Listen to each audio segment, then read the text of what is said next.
Hi, I'm Mitch, and welcome to the Restoration Road. My guest today is Reverend Anthony Payton, who is an absolute miracle of God. God took Anthony from the streets, through prison, to a jail cell where he learned about being born again for the very first time. And then Anthony began to reach people for Christ in a powerful way. Sit back and enjoy the amazing story of Anthony Payton. Anthony, thank you so much for being here today. It's a pleasure to be here. You look beautiful. I love those shoes. Well, Can you tell me about the shoe company? Well, Anthony Payton Signature Shoes, we've been making custom-made shoes for about 4 years now. A little factory we have in Brazil. I should get measured today, right? You measure every pair. We measure every pair to fit the customer's feet. Yeah. How in the world did you ever come up with that? I came to Fort Wayne with one pair of shoes after years of living on the wrong side. And the only thing I had left was a pair of shoes that my grandmother bought me in the 9th grade. I still own those shoes, as a matter of fact. And I always had this desire from the time that she purchased those shoes to have my own shoe company. And after going to Brazil on mission projects over a course of years, I met someone that made that dream come true. Wow. Yeah. And you've sold them to famous people, right? Yeah, we have some very high-profile athletes as customers and other people as well. And do you go measure them, or do you have somebody that can measure them? At times I do. My son, or we have them measured at a local place there in their city, whichever is the best. With your voice, I could hear you on XM radio talking about how shoes are never the perfect size. That's true. Oh, that'd be cool. Yeah. Well, you're pastor of Come As You Are Community Church, and you have an amazing story. I'd like to just pick it up at the beginning. Can you tell me what it was like for you growing up? Well, my early days are, I'll start off in New York. My mom moved me there, just her and I, from Mississippi when I was very young. And it was there that she eventually met my stepfather. I never had a relationship with my biological father, who lived in Mississippi, but it was there in New York. She met my stepfather. She eventually married him. He got me involved in some illegal activities, both he and his brothers. So I grew up using drugs and alcohol, eventually selling drugs, and became very addicted to drugs in and out of the system. How old are you around this time? Well, when I first started using alcohol, I was 7. Oh, my. Yeah, my stepfather felt like that was a rite of passage. Yeah. You know, if he can handle his liquor, he could be a man. You know, I don't know where that came from, but that was his philosophy. And so what happened was one summer, I wanted to visit my grandmother. And so I traveled to New York. My mom actually put me on a train from New York to Mississippi by myself because she couldn't take off from work. My grandmother heard the story about what was going on from me and decided that I was not going to return. And so it was there that she began to try to deprogram those behaviors. But you know, when I got about 13, I had this love-hate relationship with my biological father. And I remember distinctly that he had told me on a number of different occasions that he was going to come pick me up and we were going to do some things, and that never happened. But I remember this particular time, I was standing in the white picket fence of my grandmother's home and waiting for him to come. He never came, and I'm standing there crying. And my grandmother is saying, come back on the porch because he's not going to come. And I made a decision that day that I wasn't going to cry over anything or for anyone again. And I became pretty much a hardcore criminal at that time, if you would. In and out of treatment centers, more and more addicted, dropped out of school. And my whole life was just centered on drugs. I eventually ended up with a grand larceny charge in Mississippi. Was sentenced to 3 years, realized very quickly I did not like doing time, found a way to escape, and was a fugitive from justice for about 5 years, and in and out of various cities, and Fort Wayne was a part of that. Oh my goodness. Yeah, So kind of on the run for 5 years. yeah, You did escape. yeah. Were you ever arrested again? Yeah, actually, I got stopped here in Fort Wayne on a drug deal. And they ran my Social Security number and discovered who I was, and that I was a fugitive. And I knew enough about the law to know that Mississippi had 30 days to come and get me. I fought expedition. And 30 days passed. I guess they was too cheap to come get me. And they had to release me from Fort Wayne. And so I think that at that time, in hindsight, when I look back, I think that escalated my addiction because I had gotten away with something once again. And I thought I was smart, and so they didn't. I became more addicted, got more involved in that lifestyle. And it wasn't until one evening that I really realized that my life was going nowhere. I took a 3cc syringe full of synthetic heroin and cocaine at that time and tried to end it in an old abandoned house, my life that is. And it was there that I got on the floor of that abandoned house and asked the God that I did not have a relationship with, the God that I had heard my grandmother talk about, to take this drug addiction away from me and that I would do whatever he wanted me to do. 7 days later, I was in Mississippi. I went to the Washington House, and I was there for about 6 days. My mother came and said she was going to visit my grandmother because she was dying of Parkinson's disease at that time. And I felt like I needed to go back to at least say I was sorry for how my life had turned out. The family had so many hopes for me and dreams for me. I was the eldest of her grandchildren. She had 3 grandsons, and I was the eldest of that. And the family's legacy was hinged on my behavior, and I had failed the family. And so I felt like I needed to go back, at least say I was sorry. So I went back to Mississippi knowing that I had this fugitive warrant on me. When I got there, I realized how sick my grandmother was. And my mom, after 7 days, decided that it was time for her to return because of work to Fort Wayne.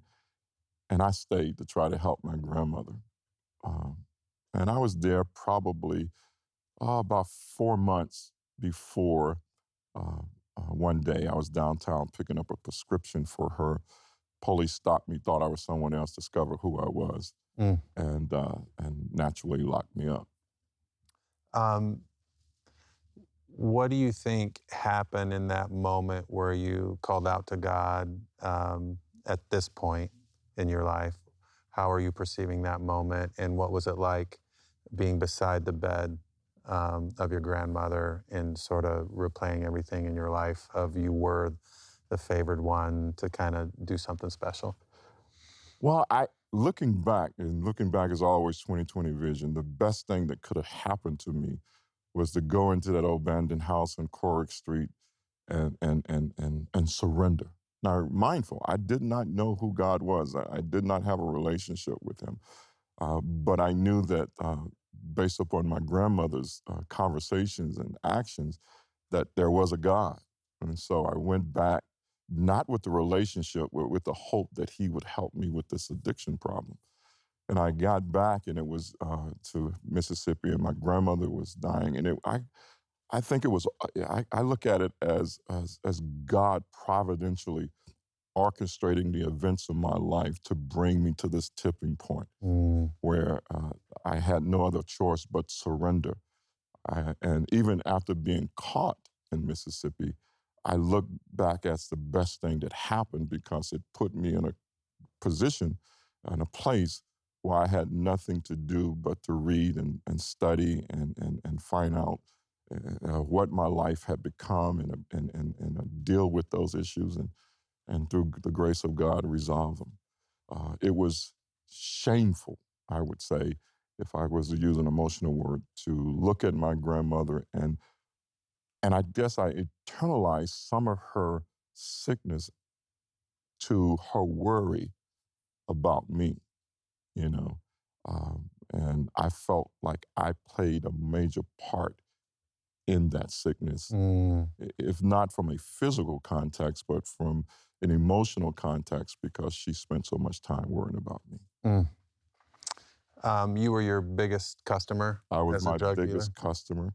After a period of time, it was no longer about the money. It was always about me getting high, and I look back, I never forget, I asked myself once why this had happened. And it was like the Lord took me back to that 13-year-old boy who made that decision that he wasn't going to cry over anything, anybody from that moment on. I realized that I had to resolve the issues with my dad, as well as my stepfather, but predominantly my biological father, who parenthetically lived with his mother, which lived a block and a half away from my grandmother. Oh my goodness. And he would have to pass my grandmother's home to get to his mother's home. And he never stopped to say hi or how you doing or anything like that. I did not know, and I don't think I shared this with you when we talked. I did not know until my mom had been diagnosed with cancer that he had actually raped her. And so even in that, she decided to keep me and raise me, even though I represented a traumatic time in her life. My goodness, and look at Yeah. what God has done with that. Amen. So you're arrested and you're in jail Yeah. in Mississippi. I think a Gideon approaches you in the jail. Yes, Buckman. He was ex-Marine. He and his wife, along with several other Gideons, would come to the jail and they would do Bible studies.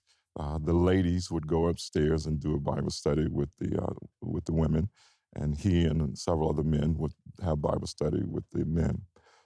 I was looking at 3 years for the original charge and 5 years for the escape charge. I had no idea that I would ever get out without doing that time, because I had proven that I would run. And so one day, after about a month and a half of going to these Bible classes that he conducted, I waited behind, because even though I had been gone for several years, I still had street cred. Everybody still knew who I was. And so I was hungry for an answer, but I was also cautious about asking the questions in front of those who held me in esteem. That's crazy, but that was where I was mentally. And so he took out I stood behind one night after Bible class and asked him, what did he mean about being born again? And he took a Bible, which I still own today, and led me through the Romans road of salvation. And I accepted Christ as Lord and Savior of my life in that jail cell. And I immediately started journaling. And it was the first time in my journal that I wrote that I actually felt free. In jail, you felt free. In jail, I felt free. And he spent the next months doing the Bible class. And one day he came to me and asked me how I ended up with this case. I told him what I had done and how I ended up with it. He asked me, would there anybody that would sign a petition to help me get out of it? I said, no way. Nobody's going to put their names on the line for me. I said, I did it. I'm guilty of it. So he said, well, I think I know some people. And at that time, he was actually discipling an attorney. And he talked to this attorney that he was discipling and asked him to take the case. And this attorney took the case, came and saw me. And then he had several of the Gideons to sign a petition, actually 20 of them with their wives signed a petition. And we went before the judge. And they requested that I be released to the Gideon's custody. And it was a rare occasion that that would crest would come, and that any hope of it being answered would happen.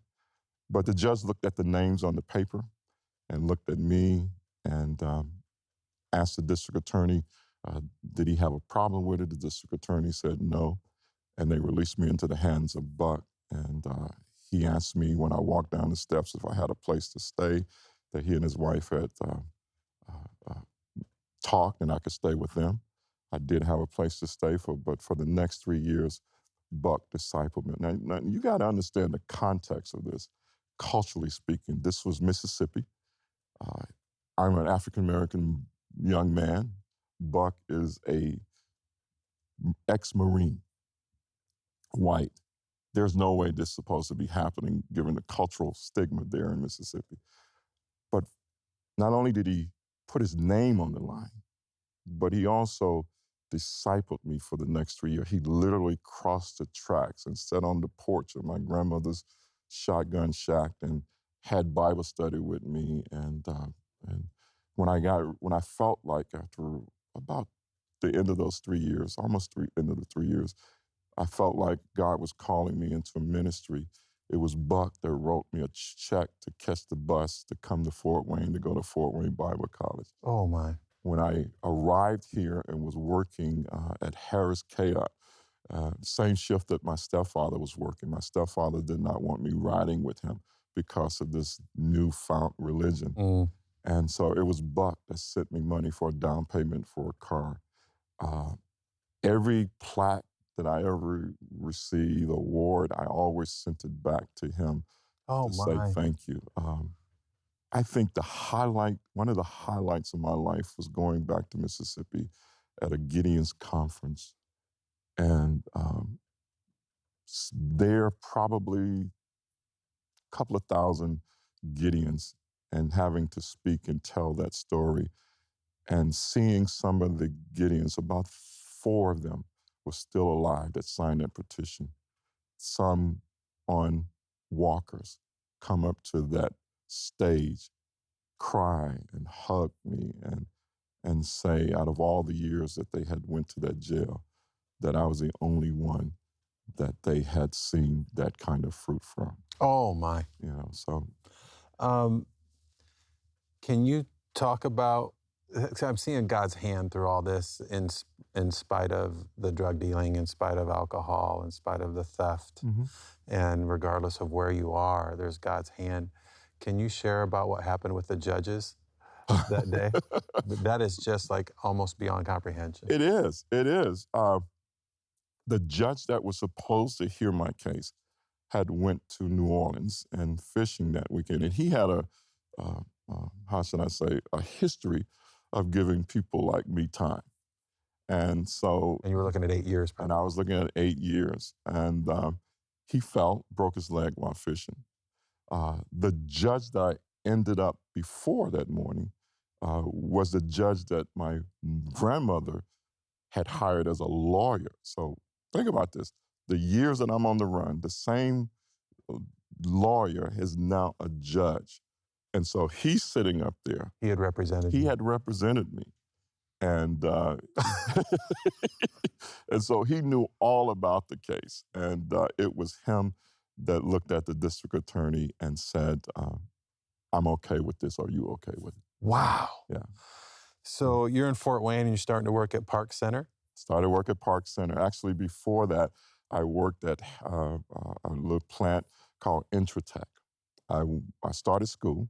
After Sandy and I got married, I met my wife here. And I worked at Intratech as a machine operator. The owner, Jack Fanning. And Jack would come in and watch me, working on the machine. And one day he called the plant and asked to take me to lunch. And he took me to Arby's on State Street. And he said that he had been watching me. And I'm figuring, okay, this is a Christian man. I answered the call for this job as a result of it being on the board at Fort Wayne Bible College. I said, okay, he don't like my work. He's going to fire me and give me my last meal.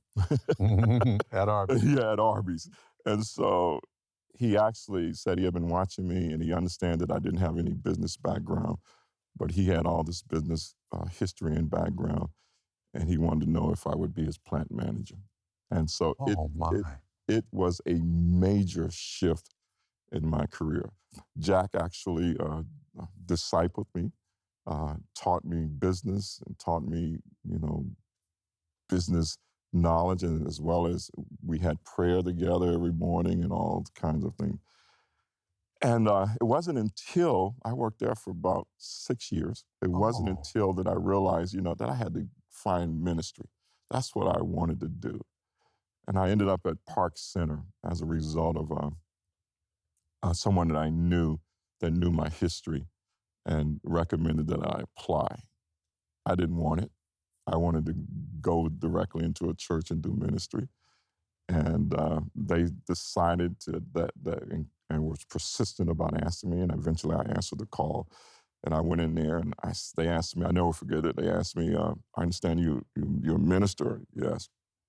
Well, everybody come here is not a Christian. How are you going to handle it? And I said, well, there are two immutable truths. One, there is a God. Two, I'm not here, so I'm going to be sure to say something about him. So I figured that was my out. That I certainly wouldn't get the job. By the time I got home, they offered me the job, and I ended up working there for about 7 years. Wow. Yeah. That had to be an amazing time with Pastor Jordan. It was. We actually started Stop the Madness together. I actually gave Stop the Madness the name. We came up with the idea in my office at Park Center.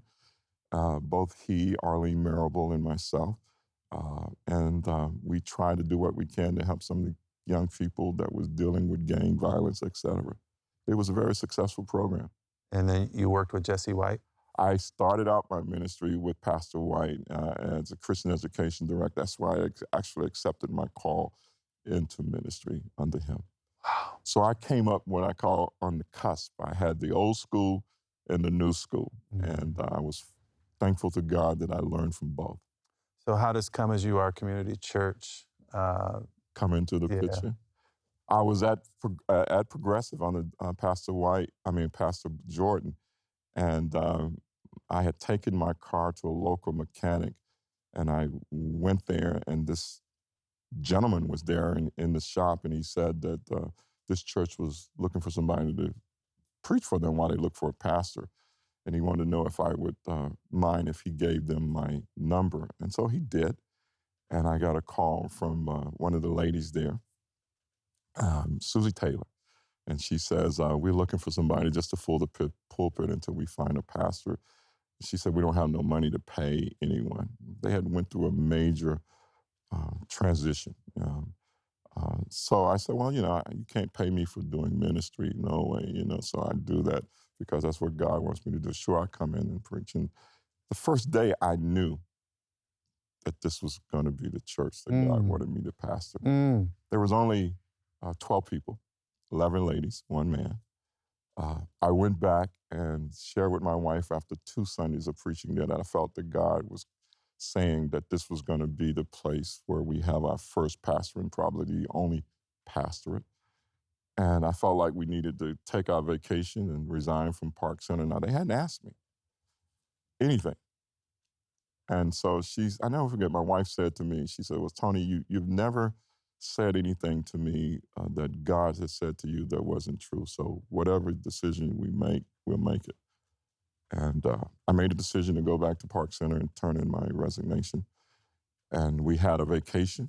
I took all my vacation time, went to Green Bay, Wisconsin. And it was there, the last day of that vacation, that the only man in the church phoned me and said they had met and wanted to know if I would consider being their pastor.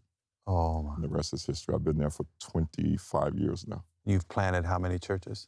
We've planted at least 6 churches now, some in Brazil and other parts of Indiana as well. And God has just called you to do that. Yeah, we've had an incredible partnership with the Southern Baptist Convention. We became a part of SBC, and SBC at a time when SBC was really about church planting, and they created a avenue, a path why we could take part in that.